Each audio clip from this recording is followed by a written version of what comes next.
Hai semua, pernah tak rasa macam nak pecah kepala bila study? Lagi-lagi bila kena hafal banyak fakta untuk exam. Jangan risau. Hari ini kita nak kongsi satu cara hafal yang bukan je berkesan, tapi kelakar gila. Jom kita start. Kan, tengok buku sejarah, buku sains, senarai nama, tempat, tarikh, panjangnya. Kadang-kadang tu, kita baca banyak kali pun, esoknya lupa. Rasa macam otak dah jam, nak give up pun ada. Betul tak? Tapi, jangan risau. Ada satu teknik rahsia yang simple tapi sangat-sangat power. Nama dia, teknik akronim kelakar. Dengar macam main-main kan? Tapi korang kena percaya, teknik ni memang menjadi. Okey, apa benda sebenarnya teknik akronim ni? Senang je. Korang cuma perlu ambil huruf pertama dari setiap perkataan yang korang nak hafal tu. Lepas tu, korang gabungkan huruf-huruf tu untuk cipta satu ayat yang baru. Tapi, ada satu syarat. Ayat tu mesti kelakar, pelik atau tak masuk akal langsung. Kenapa? Sebab otak kita ni, dia suka benda-benda yang pelik dan lucu. Lagi senang nak lekat. Okey, jom kita tengok contoh. Katakanlah korang kena hafal senarai kerajaan alam Melayu ni. Banyak tu. Tapi cuba guna ayat ni.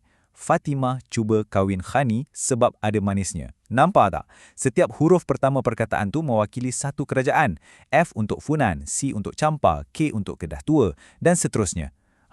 Kan lagi senang nak ingat cerita pasal Fatimah ni berbanding nak hafal senarai nama kerajaan tu satu-satu. Okey, sekarang korang dah faham konsep dia. Tapi, setakat faham je tak best kan?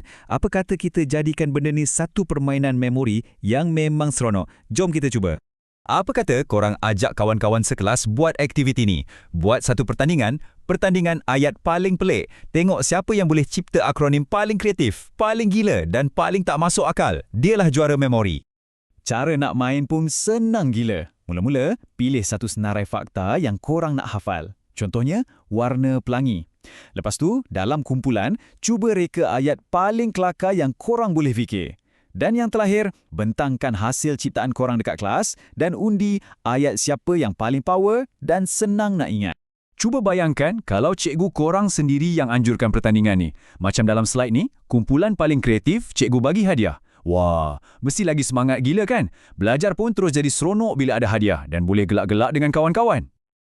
Okey, jom kita tengok satu lagi contoh yang simple. Warna pelangi. Ayat kelakar dia, Mak Jenim kahwin Hamidah, bawa ikan urai. Nampak tak? Cerita yang pelik macam ni, pasal Mak Jenim bawa ikan urai masa kahwin, jauh lebih senang nak melekat kat kepala berbanding senarai warna biasa tu. Mesti korang tertanya-tanya kan, kenapa cara main-main macam ni boleh berkesan pula? Macam tak logik. Sebenarnya, ada penjelasan sains yang simple je kat sebalik semua ni.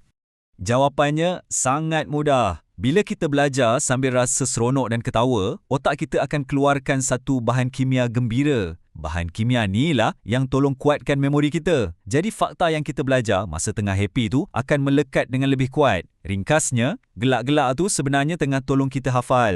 Selain tu, ada lagi kelebihan lain. Bila korang bincang dalam kumpulan tu untuk cipta ayat tu, proses tu sendiri dah tolong korang ingat. Emosi seronok dan lucu tu pula jadi macam gam super untuk fakta. Dan yang paling best kali, proses belajar yang selalunya bosan, tiba-tiba jadi satu aktiviti kreatif yang best gila. Jadi apa tunggu lagi? Ini cabaran untuk korang.